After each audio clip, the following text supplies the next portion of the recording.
नमस्कार दोस्तों। भगवान शिव कहते हैं गरीबी से मुक्ति के लिए ये 3 बातें किसी से न बताएं। आज हम आपको एक कथा सुनाने जा रहे हैं जिसे सुनने के मात्र से ही आपके जीवन में सुख संपत्ति और धन की वर्षा होगी।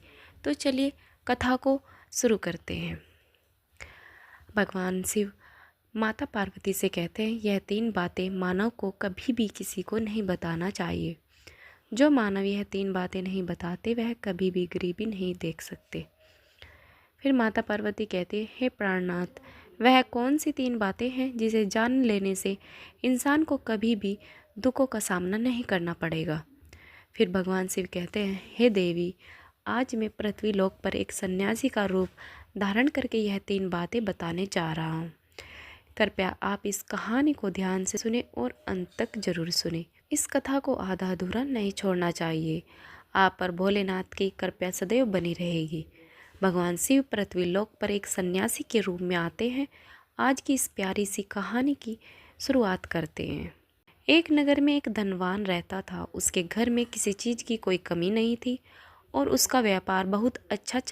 उसकी पत्नी भी बहुत खुश रहती थी क्योंकि सेठ हर महीने उसके लिए नए नए गहने खरीदता था और उसे बहुत प्रसन्न रखता था। सेठ के घर के बगीचे में एक वट वृक्ष था। उस वट वृक्ष के नीचे सन्यासी अपना आसन बिछाकर ध्यान किया करता था। सेठ और सेठानी दोनों सन्यासी की बहुत सेवा करते थे और उसकी देखभाल करते थे क्योंकि वह सन्यासी कई सालों से उस वट वृक्ष में रह रहे थे। सेठ हर रोज़ सन्यासी को घर का भोजन देते थे और सन्यासी भी उनसे बहुत प्रेम करते थे। भगवान शिव जो सन्यासी थे वह बहुत खुश थे क्योंकि उन्हें किसी चीज़ के लिए कहीं और नहीं जाना पड़ता था। सेठ और सेठानी हर रोज़ उनका स्वादिष्ट भोजन खिलाते थे। सरल और भोली स्वभाव की थी। उसकी आदत थी कि वह हर बात बाहर वालों को बता देती थी। एक दिन सेठ की पत्नी ने अपने पति से पूछा, आपका व्यापार कैसा चल रहा है? आप कैसे इतना मुनाफा कमाते हो? अपनी पत्नी का ऐसा सवाल सुनकर सेठ ने सारी बात बता दी। सेठ ने कहा, मैं अनाज का धंधा करता हूँ। मैं चंबल की घाटी से अनाज खरीदता हूँ और उसे महंगे दामों में बेच देता हूँ। अपने पति की यह बात जानकर सेठानी बहुत प्रसन्न हुई। उसने सोचा, मेरे पति तो बहुत ही बुद्धिमान है। यह बात तो सारे नगर वालों को पता होनी चाहिए कि मेरे पति इतने बुद्धिमान हैं और इतना ज़्यादा धन कमाते हैं। और सेठ की पत्नी ने पूरे नगर में यह बात फैला दी कि उनके पति इस तरीके से पैसा कमाते हैं। अब क्या था, नगर के कुछ लोगों को जब यह बात पता चली कि सेठ किस प्रकार धन अर्जित करता है तो वे सभी भी अनाज का धंधा करने लगे और नगर के बहुत से लोग अनाज का व्यापार करने लगे। सेठ जो पहले कम दामों में अनाज खरीदता था, अब वही अनाज महंगे दामों में बिकने लगा। सेठ का धंधा थोड़ा कम चलने लगा। उसे मुनाफा नहीं होता और धीरे धीरे वह गरीब होता जाता था। सेठ का पूरा धंधा बैठ गया। यह देखकर बहुत चिंतित हुआ, दुखी हो जाता है। एक दिन की बात है, सेठ अपने व्यापार की परेशानी से तंग आकर बगीचे में बैठा था। तभी भगवान शिव जो सन्यासी थे वह वहाँ आते हैं और उनसे कहते हैं, सेठ जी क्या बात है, आप आज कुछ परेशान लग रहे थे। तब सेठ बताता है, हे संत महात्मा, मेरा व्यापार बहुत मंदा चल रहा है। मुनाफा बहुत कम हो पा रहा है। नगर से बहुत से लोगों ने अनाज का धंधा शुरू कर दिया जिससे मेरा धंधा बैठा जा रहा है। भगवान शिव जो सन्यासी थे सेठ की बातें सुनकर कहते हैं, सेठ जी, क्या आपने किसी को बताया था कि आप किस प्रकार अपना धंधा अर्जित करते हैं, किस प्रकार आप अपनी जीविका चलाते हैं? तब सेठ कहता है, हाँ संत महात्मा, मैंने अपनी पत्नी को सारी बात बताई थी। वह मुझसे पूछ रही थी कि आप इतना धन कैसे कमाते हैं। तब मैंने उनसे बताया कि मैं अनाज का व्यापार करने धन अर्जित करता हूँ और सन्यासी को सारी बात समझ में आ जाती है। सन्यासी कहते हैं, सेठ जी, आपने बहुत बड़ी गलती कर दी। आपको सेठानी जी से यह बातें नहीं करनी चाहिए थी। आज मैं आपको एक कहानी बताता हूँ। इस कहानी के माध्यम से बताऊँगा कि चाहे कितनी भी करीबी इंसान हो, यह 3 बातें कभी भी किसी को नहीं बतानी चाहिए। इससे गरीबी आपके आसपास भी नहीं भटकेगी।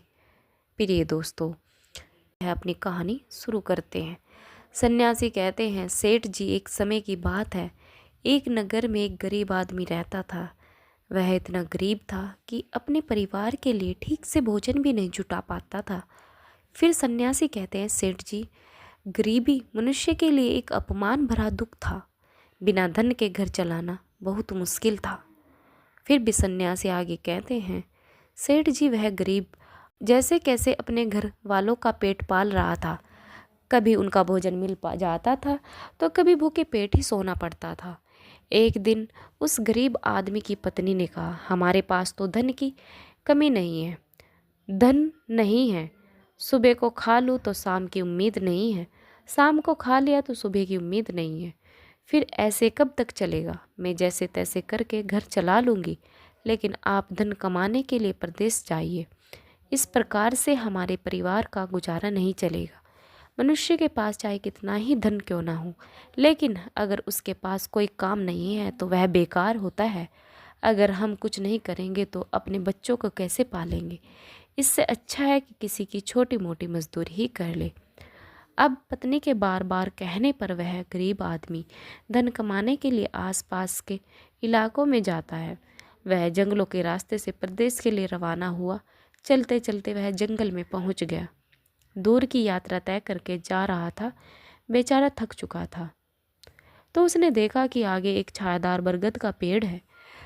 उस पेड़ की लंबी लंबी शाखाएं थी, उसकी जड़ें जमीन को छू रही थी।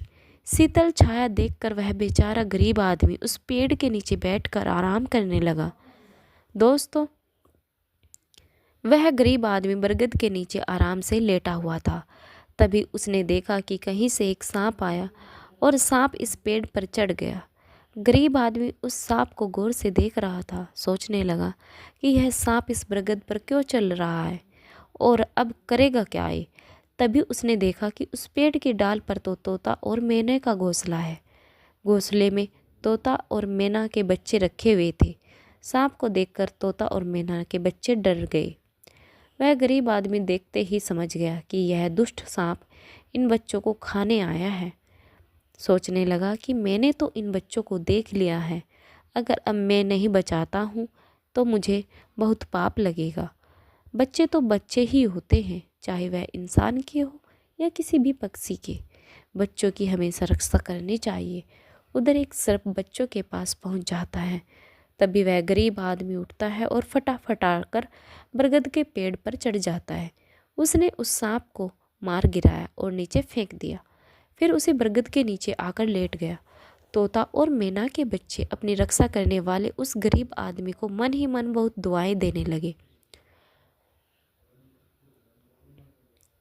प्यारे दोस्तों, इस समय तोता और मैना अपने बच्चों के पास आते हैं। अपने माता पिता को पास आया देखकर तोता और मैना के बच्चे बहुत खुश होते हैं और उन्हें पूरी घटना बताते हैं कि आज इस वृक्ष के नीचे जो इंसान लेटा है वह हमारे लिए देवदूत बनकर आया है।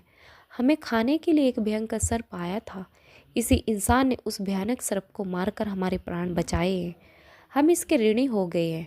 अगर यह इंसान उस सर्प को नहीं मारता तो आज हम इस घोंसले में जीवित नहीं होते। इसका हम पर बड़ा एहसान है। अपने बच्चों के मुख से उस मुसाफिर की प्रशंसा सुनकर तोता और मैना बहुत खुश होते हैं। तोता और मैना उस गरीब आदमी के पास पहुंच जाते हैं और कहते हैं, हे मनुष्य, तुमने आज हमारे बच्चों की जान बचाकर हमें अपना ऋणी बना दिया है। आप कौन हो और कहाँ जा रहे हो? तोता और मैना के पूछने पर वह गरीब आदमी कहता, हे पक्षी, मैं एक गरीब आदमी हूँ और धन कमाने के लिए प्रदेश जा रहा हूँ। सफ़र का थका हारा था तो इस बरगद की छाया में लेट गया। तब मैंने देखा कि एक दुष्ट सर्प तुम्हारे बच्चों को खाने के लिए तुम्हारे घोंसले के पास जा रहा था। मैंने उसे मार डाला। फिर तोता और मैना बोले, भाई, तुमने हम पर बहुत बड़ा उपकार किया है। संसार में सबसे बड़ी खुशी बच्चों से होती है। बच्चों से अधिक प्रिय तो किसी कोई हो ही नहीं सकता। आप भी तो धन कमाने अपने बच्चों के लिए ही जा रहे हैं। अब आपने हमारे बच्चों की जान बचाई है तो हम आपके बच्चों की भूख मिटाना चाहते हैं। तब उन्होंने बताया, हम दोनों तोता और मैना पक्षी हैं। हम हमेशा कीमती मोती रखते हैं और हमने सुना है कि यह मोती मनुष्य के लिए बहुत मूल्यवान होते हैं। हम तुम्हें कुछ मोती देते हैं, तुम उन्हें बेचकर बाजार से कुछ खाने पीने का सामान ले आओ और आज से तुम यहीं रहकर हमारे बच्चों की देखभाल करते रहना। हम तुम्हें इसी तरह से रोज यह कीमती मोती लाकर देते रहेंगे। तोता और मैना की बात सुनकर वह गरीब आदमी खुश हो गया। सोचता है कि अगर हम यहीं धन मिलेगा तो हम बाहर क्यों जाएंगे। प्रिय दोस्तों, वह आगे कहता है कि सेठ जी, वह गरीब आदमी तोता से कुछ मोती लेकर बाजार गया और अपने खाने पीने का सामान खरीद लाया। उस वृक्ष के नीचे एक झोपड़ी बना ली और वहीं रहने लगा और तोता मैना के बच्चों की देखभाल करने लगा। अब तो तोता और मैना निश्चित होकर उनके बच्चों की रक्षा करने वाला मिल गया था। अब वह निश्चित होकर भोजन के लिए सुबह अपने घोंसले से उड़ जाते थे और शाम को लौटकर आते थे।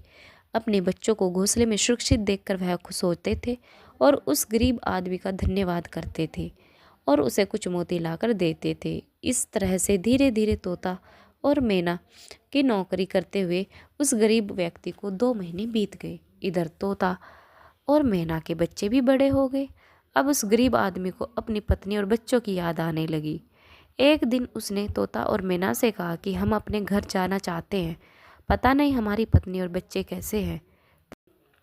तब तोता और मैना बोले, हे भाई, अब तुम निश्चित होकर अपने घर जाओ, अपने बच्चों के साथ रहो। हमारे बच्चे भी अब उड़ने के काबिल हो गए हैं, आप कोई भय नहीं है। तुम अपनी पत्नी और बच्चों को देखो, कभी तुम्हें हमसे मिलने का मन हो तो इसी स्थान पर आ जाना। इतना कहकर तोता मैना उस गरीब आदमी को ढेर सारे मोती दे देते हैं। अब वह गरीब व्यक्ति उन मोतियों को अपने साथ लेकर अपने घर पहुंच जाता है। उसने वह मोती अपनी पत्नी को दिखाए तो उसकी पत्नी बहुत प्रसन्न हुई। उसने पूछा, पतिदेव, तुम यह कीमती मोती कहाँ से लेकर आए हो? तब उस आदमी ने बताया, हे प्यारी, से एक तोता और मैना की नौकरी कर रहा था, उन्होंने मुझे यह कीमती मोती दिए। यह मोती बहुत कीमती और अनमोल है, इन्हें बेचकर हम अपना घर और बड़ा बनवाएंगे, अपने बच्चों को अच्छे वस्त्र ला कर देंगे और तुम्हारे लिए भी नए नए गहने बनवाएंगे। प्यारे दोस्तों, भगवान शिव सन्यासी रूप में कहते हैं, सेठ जी, अब वह आदमी उन मोतियों को बेचकर बाजार से अपने घर का सारा जरूरी सामान ले आया और अपना नया घर बनवाने लगा और वह आराम की जिंदगी जीने लगा। प्यारे दोस्तों, उस नगर के राजा प्रताप सिंह एक अजीब रोग से ग्रसित हो गए। नगर में दूर दूर से बड़े बड़े वैद्य राजा को देखने आए और अपने अपने तरीके से इलाज शुरू कर दिया, लेकिन राजा के स्वास्थ्य में कोई सुधार नहीं हुआ।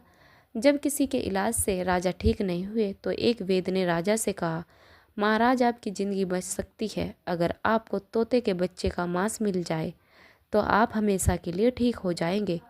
इस प्रकार वेद की बात सुनकर राजा प्रताप सिंह ने अपने राज्य में घोषणा करवा दी कि जो कोई तोता लेकर देगा उसे सोने के सिक्के दिए जाएंगे। प्यारे दोस्तों, धीरे धीरे यह बात पूरे राज्य में फैल गई। जब लोग तोते की तलाश में इधर उधर लग गए पर किसी को भी तोता नहीं मिला। एक दिन गरीब आदमी की स्त्री अपने पड़ोस में कुछ स्त्रियों के साथ बैठकर बात कर रही थी। कुछ घर गृहस्थी की बातें हो रही थी। बातों ही बातों में तोते की चर्चा छिड़ गई। एक स्त्री बोली, बहन, क्या तुम्हें पता है कि राजा साहब ने तोते का बच्चा लाने का आदेश दिया है? तोता लाना कोई आसान काम नहीं है। जब गरीब आदमी की पत्नी ने सुना कि राजा साहब बीमार हैं और उन्होंने घोषणा की है कि जो कोई उन्हें तोता का बच्चा लाकर देगा उसे सोने के सिक्कों से माला माल कर देंगे। यह सुनकर उस गरीब आदमी की पत्नी ने कहा, अरे बहनों, तोता लाना कौन सी बड़ी बात है। मेरे पति तो 2 महीने तोता और मैना की नौकरी करके आए हैं, वो एक नहीं कई तोते ला सकते हैं। इतना कहने के बाद वह अपने घर चली गई। नगर की स्त्रियों ने उसकी बात सुनी और अपने पतियों से बताई। धीरे धीरे यह बात पूरे नगर में फैल गई। राजा ने भी सुना कि उनके राज्य में एक व्यक्ति है जो तोता और मैना के पास नौकरी करके आया है। राजा ने अपने सैनिकों को आदेश दिया कि उस आदमी को पकड़ कर लाओ और उससे कहो कि वह तोते का बच्चा ला कर दे। राजा ने कहा, इसके बदले हम तुम्हें मुँह मांगा इनाम देंगे। यह सुनकर वह आदमी घबरा गया और बोला, महाराज, आप मेरे प्राण ले लो पर मैं आपको तोते का बच्चा लाकर नहीं दे सकता हूँ। मैंने तो उनकी जान बचाई थी, एक रक्षक कैसे ये कर सकता है? उसके इनकार करने पर राजा प्रताप सिंह बहुत नाराज हुई। बोले, अगर तुमने हमारी बात नहीं मानी और तोते का बच्चा लाकर नहीं दिया तो हम तुम्हारी पत्नी और बच्चों को मरवा देंगे। प्यारे दोस्तों, फिर भगवान शिव रूपी सन्यासी कहते हैं कि मनुष्य सबसे ज़्यादा कमज़ोर तब पड़ता है जब उसके बच्चों की सुरक्षा की बात आती है, करने को मजबूर हो जाता है। राजा की बात सुनकर वह गरीब आदमी बहुत घबरा गया। उसने सोचा कि अब मुझे किसी भी तरह तोते का बच्चा लाकर राजा को देना ही होगा। वह घर आया, अपनी पत्नी को डांटने लगा, तुमने यह क्या कर दिया? तुम्हें बिल्कुल भी समझ नहीं है हम क्या करते हैं और कहाँ जाते हैं। तुमने यह बातें नगर की स्त्रियों से क्यों कही? धीरे धीरे यह बात राजा प्रताप सिंह तक पहुँच गई। अब बताओ मैं क्या करूं? जिन तोता और मैना ने हमें खाने को भोजन, रहने को नया घर, पहनने को अच्छे वस्त्र दिए, मैं उनके साथ गद्दारी कैसे कर सकता हूं? और तुमने यह बात उन महिलाओं को बताकर बहुत बड़ी भूल की है। वह व्यक्ति कहता है कि प्रिय अपने घर की कुछ बातों दूसरों को नहीं बताते हैं। पहली बात, आपके घर में कितना धन है और आपकी कमाई का स्रोत क्या है, यह बातें दूसरों से कभी नहीं बतानी चाहिए। दूसरी बात, घर में आपसी प्रेम की बातें, पति पत्नी के प्रेम की बातें बाहर वालों के सामने नहीं करनी चाहिए। तीसरी बात, आपसी लड़ाई झगड़ा मतभेद मान अपमान की बातें कभी दूसरों के सामने नहीं करनी चाहिए, वरना लोग हमारी गुप्त बातें जानकर, हमारी कमज़ोर को समझकर हमारा फ़ायदा उठाते हैं।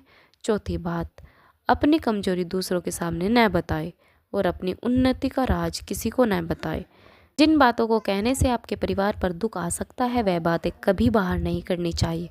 खासकर उन बातों को अपनी स्त्री से ना कहे जिन बातों से घर की मान प्रतिष्ठा नष्ट होती है, परिवार पर संकट आ सकता है, किसी की जान जाती हो, परिवार में फूट पड़ती हो या आपके रिश्ते खराब होते हो, क्योंकि कहते हैं कि स्त्रियों के पेट में इस तरह की बातें पचती नहीं हैं।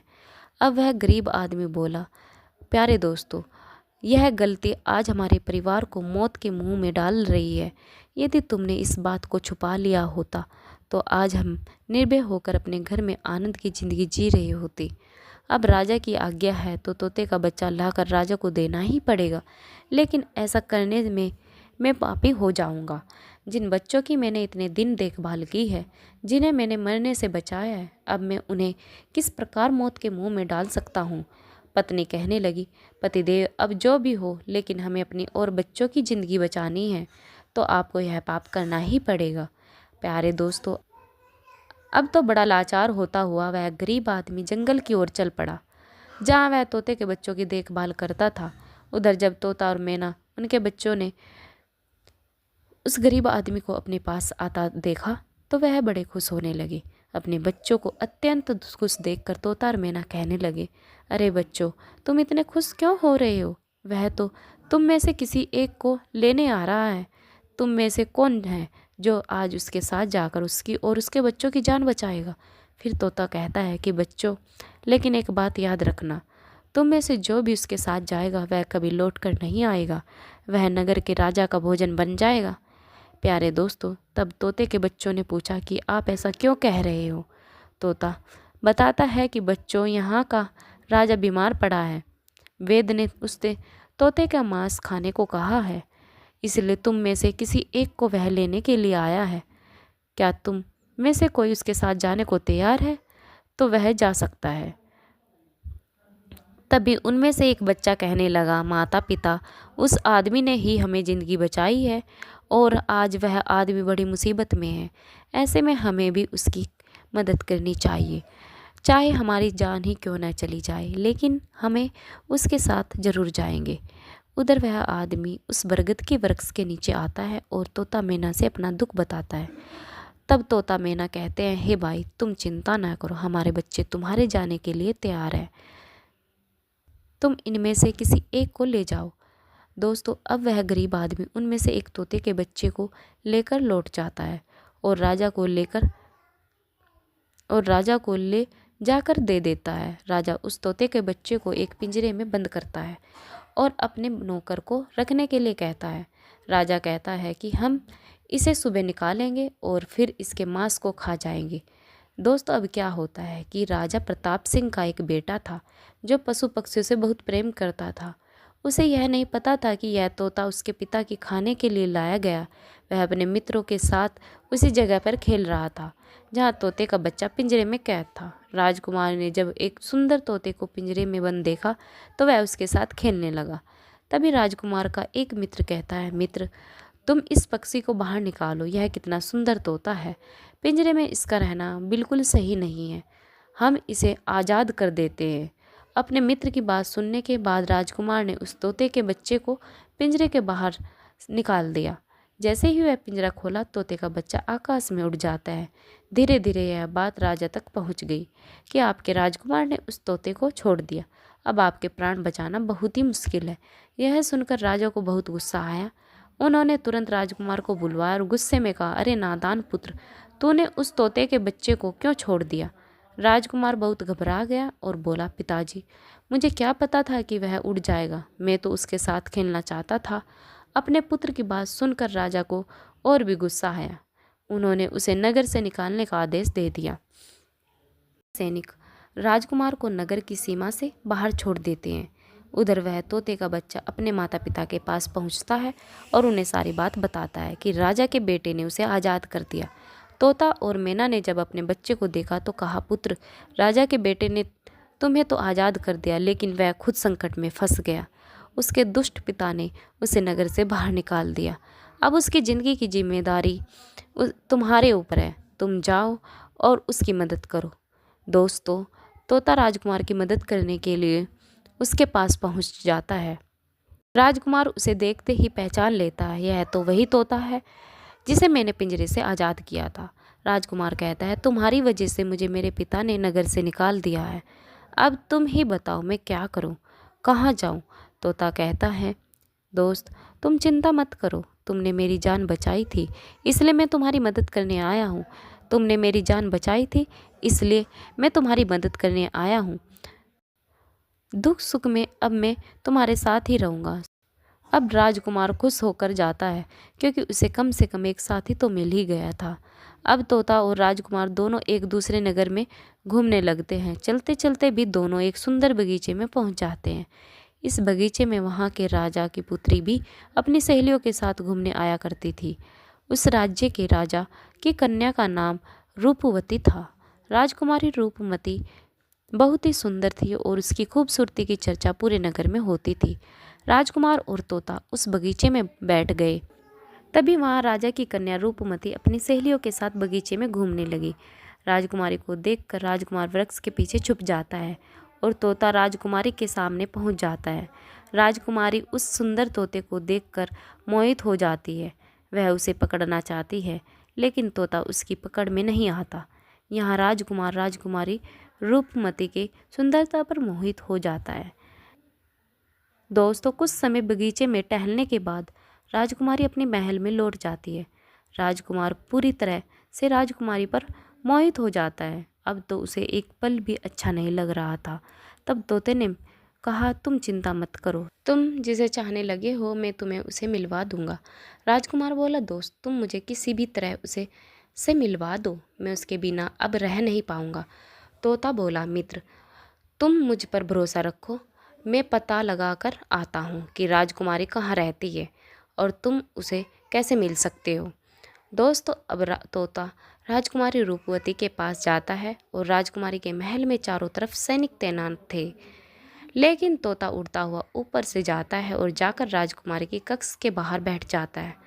तोता वहाँ से जब नज़ारा देख रहा था और सारी बात आकर राजकुमार को बताता है कि महल में जाकर राजकुमारी से मिलना बहुत मुश्किल है।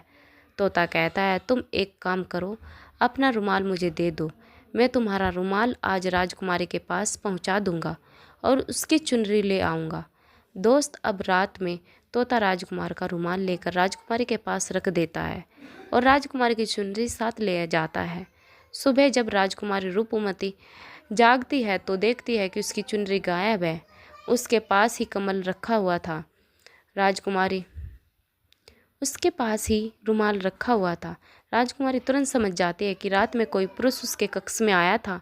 उसने देखा कि उसकी चुनरी गायब है और उसकी जगह किसी पुरुष का रुमाल रखा हुआ है। राजकुमारी बहुत व्याकुल हो जाती है और अपने सभी सिपाहियों को सावधान कर देती है। वह सिपाहियों से पूछती है कि रात में उसके पास कौन आया था, लेकिन किसी के पास कोई जवाब नहीं होता। अब राजकुमारी के कक्ष की सुरक्षा और बढ़ा दी जाती है।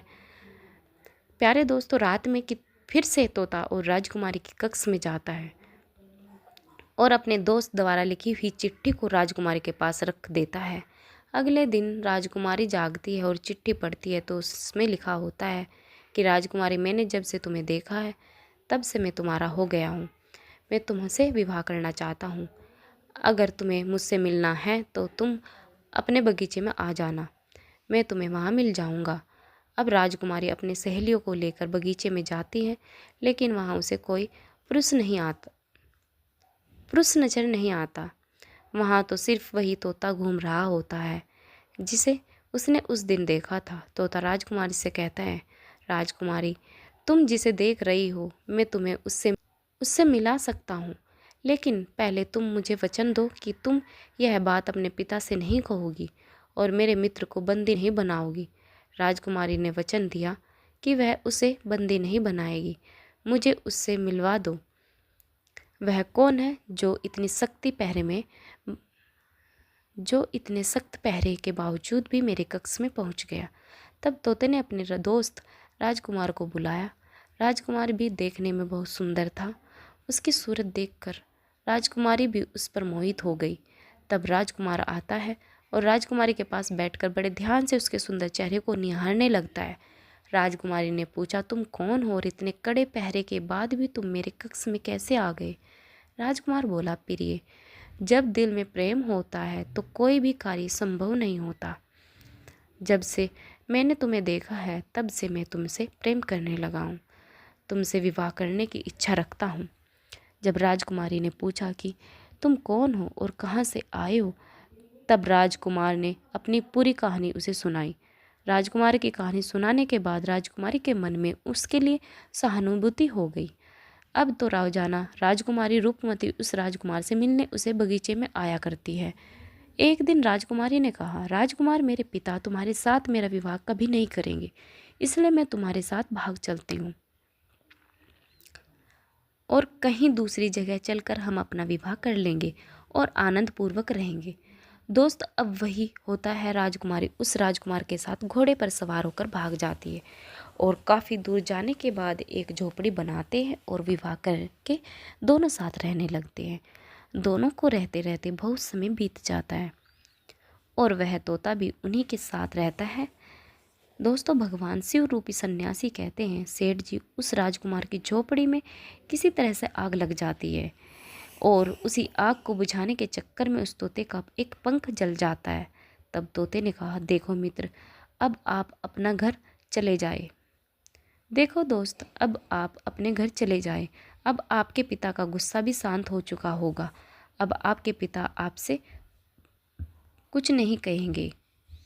जब वह आपको अपनी बहू के साथ देखेंगे तो वह आपके माफ़ कर देंगे। मेरा तो एक पंख जल गया है, मैं उड़ नहीं सकता हूँ, इसलिए मैं कुछ दिन तक यहीं रहकर अपने पंख होने का इंतज़ार करूँगा।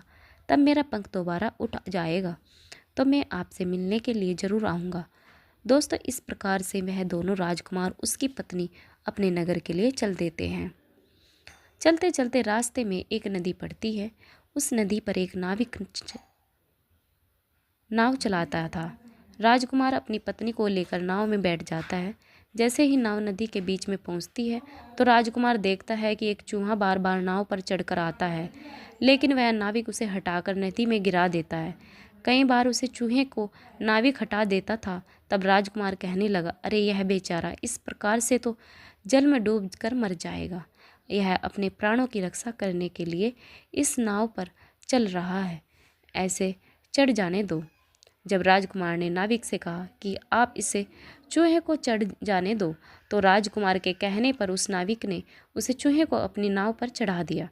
जैसे ही चूहा नाव के अंदर गया, वह अंदर जाकर छुप गया। थोड़ी देर बाद उन्होंने देखा कि नाव के अंदर धीरे धीरे पानी आने लगा। दोस्तों, इस चूहे ने नाव को काट कर उसमें छेद कर दिया था, जिससे नाव में पानी भरने लगा। जब नाव में पानी बढ़ने लगा तो नाव पानी में डूबने लगी। धीरे धीरे जब नाव पूरी तरह डूब गई तो इस समय राजकुमारी और राजकुमार पानी में बहने लगे। पानी के बहने से राजकुमार बहुत दूर पहुंच गया और राजकुमारी भी उसी पानी में बहती हुई राजा के बगीचे में जा पहुंची। बगीचे में रहने वाला माली जब राजकुमारी को बेहोश अवस्था में नदी के किनारे पड़ा देखता है तो वह जाकर राजा को यह खबर देता है। राजा जब सुंदर लड़के को देखता है तो वह उस पर मोहित हो जाता है और सुंदर राजकुमारी को देखकर उसे अपने महल में ले जाता है और राज्य में वैद्य से उसका इलाज करवाता है। दोस्तों, कुछ दिन बीतने के बाद जब राजकुमारी ठीक हो जाती है तो एक दिन वह कहती है कि राजा उसके करीब खड़ा है। राजा ने पहले ही राजकुमारी रूपमती के चेहरे को निहार रखा था। अब वह राजकुमारी से विवाह करना चाहता था। राजा कहने लगा, हे राजकुमारी, तुम्हारा भी इस दुनिया में कोई नहीं है। अब तुम हमारी पत्नी बन जाओ, तुम हमारी रानी बन जाओ और हमारे महलों में बड़े आराम से रहो। राजकुमारी रूपमती बहुत ही बुद्धिमान थी। उसने अपने मन में विचार किया कि यदि वह इस समय राजा को विवाह करने से मना करती है तो राजा उसके साथ जबरदस्ती करेगा। इसलिए राजा से कुछ दिनों के लिए समय मांग लिया। रूपमती बोली, राजा साहब, थोड़े दिन ठहर जाओ, उसके बाद मैं तुमसे विवाह कर लूँगी। अब वह इस राजा के महल में रहने लगी और गरीब असहाय लोगों को भोजन करवाने लगी। उधर अब क्या होता है, उसका जो पति था राजकुमार, जो पानी में बह गया था, वह बेचारा मुसीबत का मारा हुआ इधर उधर घूमता हुआ उसी जंगल पर भोजन की तलाश में पहुंच जाता है जहां राजकुमारी गरीबों को भोजन कराती थी। वही राजकुमार भी पहुंच गया। राजकुमारी ने उसे देखते ही पहचान लिया। उसकी आंखों में आंसू आ गए। राजकुमारी ने राजकुमार को एकांत में बुलाया और सारी बात बताई। उसने कहा, स्वामी, आप यहाँ आराम से रहिए और इसी राजा की नौकरी कीजिए।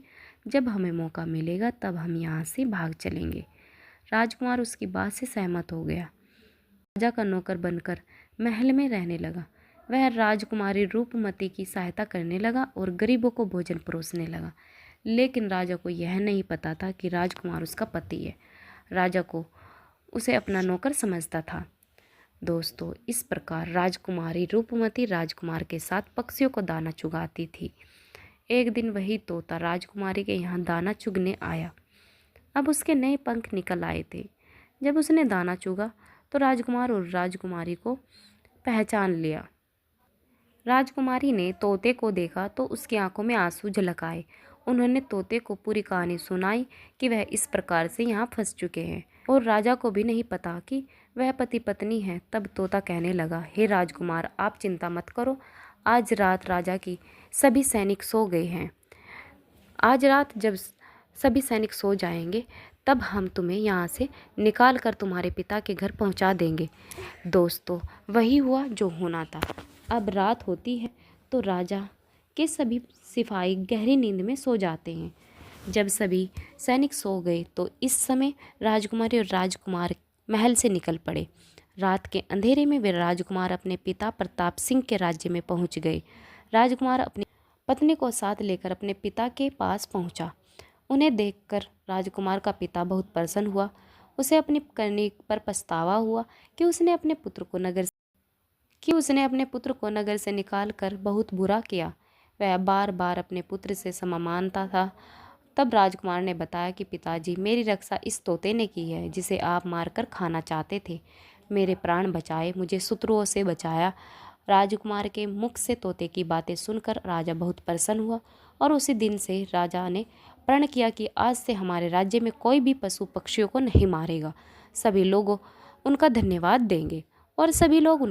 देंगे। दोस्तों, इतनी कहानी सन्यासी सेठ जी को सुनाते हैं और बताते हैं कि सेठ जी इस प्रकार कुछ बातें बताने पर जीवन में घोर संकट आ सकता है।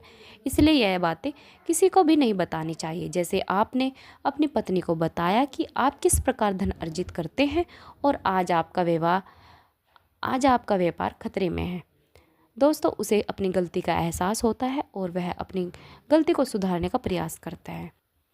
अगर आपको ये कहानी अच्छी लगी हो तो कृपया कमेंट बॉक्स में हर हर महादेव जरूर लिखें। आपको ये कथा कैसी लगी कृपया कमेंट करके ज़रूर बताएं। वीडियो पसंद आए हो तो लाइक, शेयर और ऐसी और भी बहुत सारी कहानियों को सुनने के लिए हमारे चैनल को सब्सक्राइब करें। कहानी सुनने के लिए बहुत बहुत धन्यवाद।